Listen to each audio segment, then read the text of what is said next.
ওটার বিরুদ্ধে পোলাপাইন আন্দোলন করছে, ডিসক্রিমিনেশন মুভমেন্ট। ভালো কথা। আন্দোলন করতে করতে শেখ হাসিনার উপরে আল্লাহর কি পড়ছে, আক্কেল বুদ্ধি সব চলে গেছে। পোলাপাইনটা ইচ্ছা মতো পিটাইছে, খাইছে পিটুনি। আওয়ামী লীগ আজকে ওই একজনের দেখলাম ডোবায় পড়ে মারা যাচ্ছে, পালাচ্ছে এক চেয়ারম্যান। আল্লাহ শাস্তি এগুলি। আন্দোলন করলো আওয়ামী লীগ, জনগণ, ছাত্র জনতা। ওখানে কি ইসলামের দাবি ছিল? কোরআনের দাবি ছিল?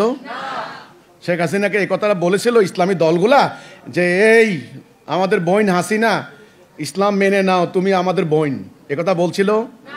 তোমাদের সাথে আমাদের কোনো দ্বন্দ্ব নাই। এক। দুই, যদি না মানো তাহলে ক্ষমতা ছাড়ো, আমরা সবাই সিদ্ধান্ত নিছি আমরা আল্লাহর বিধান মানবো, একথা বলছিল?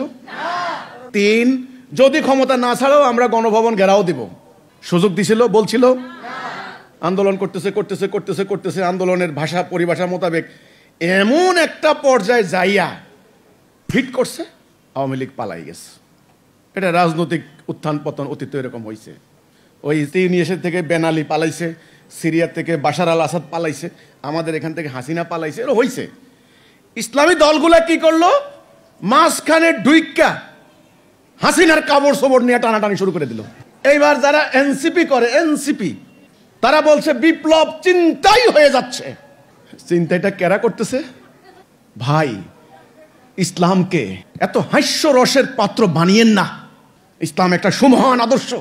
নবী করিম সাল্লাল্লাহু আলাইহি ওয়াসাল্লাম জীবনে প্রতারণা করেননি, মিথ্যা বলেননি। তিনি সোজা প্রস্তাব দিয়েছেন, তোমরা বলো লা ইলাহা ইল্লাল্লাহ। যারা মেনেছেন তারা ওনার অনুসারী মোমেন, যারা মানে নাই তারা কাফের। ওনার বাহিনী সোজা ময়দানে গিয়ে বলেছেন তোমরা আল্লাহর দিন মেনে নাও, তোমরা আমার ভাই। কাফের সর্দারকে বলেছে যদি না মানো, ক্ষমতা ছাড়ো, আমরা আল্লাহর খেলাফত করব, আমরা তোমাদের একটা ছেঁড়া জুতাও ধরবো না, এটা ইসলাম।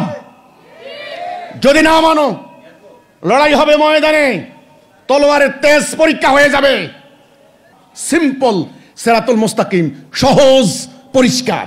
আপনারা হাজার হাজার দল করে নিজেরা এই ইস্যু ওই ইস্যু সৃষ্টি করে একটা ঘোলা পানি করে মাঝখান থেকে ফুর করে ফিল্ডে নাইমা এবার আমি করছি আমি করছি আমি করছি আমি করছি।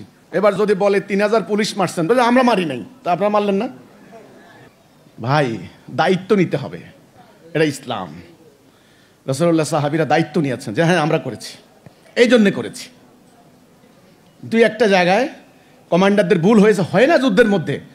রাসূলুল্লাহ বলেছেন আল্লাহর কাছে ক্ষমা চাই, এ দায়িত্ব আমার না, এটা ক্ষতি হয়েছে।